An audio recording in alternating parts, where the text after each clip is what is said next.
Chez 3DIS Technologies, on développe des solutions qui permettent d'intégrer des systèmes électroniques, ce qu'on appelle à l'échelle de plaquettes. Cela veut dire qu'on prend un composant semi-conducteur ou plusieurs composants semi-conducteurs à l'état intrinsèque, on les met très proches l'un de l'autre ou les empile l'un par-dessus de l'autre.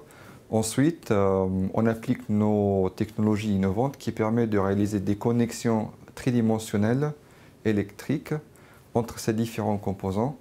Et cela permet ainsi donc d'intégrer un système qui est beaucoup plus petit que l'on fait maintenant, beaucoup plus performant et surtout qui dépense beaucoup moins d'énergie et qui a des performances qui sont, comme on dit dans notre domaine, à l'état de l'art. Cette innovation, elle s'adresse à différents domaines. Donc, en premier, on s'intéresse à tout ce qui est domaine de l'espace, puisque dans l'espace, les satellites ils sont grands et ça coûte très cher de les envoyer à l'espace.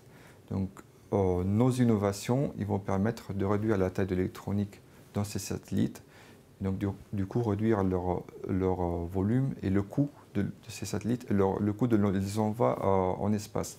De l'autre côté aussi, on s'intéresse à tout ce qui est, comme on dit en anglais, des applications consumer ou grand public, telles que tout ce qui est pour les smartphones, les smartwatches, Internet des objets, objets autonomes, donc un petit peu tout ce qui touche au domaine de la microélectronique. Là où on a besoin de la miniaturisation et des performances, c'est là où on peut apporter de la valeur ajoutée. 3DIS Technologies, elle continue toujours à innover et très récemment, donc, on a développé des briques technologiques ou plutôt des technologies qui permettent encore de réduire davantage les dimensions des systèmes électroniques, aussi leur épaisseur.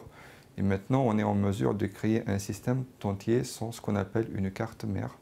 C'est-à-dire qu'on intègre toutes les fonctionnalités à l'intérieur du même microsystème.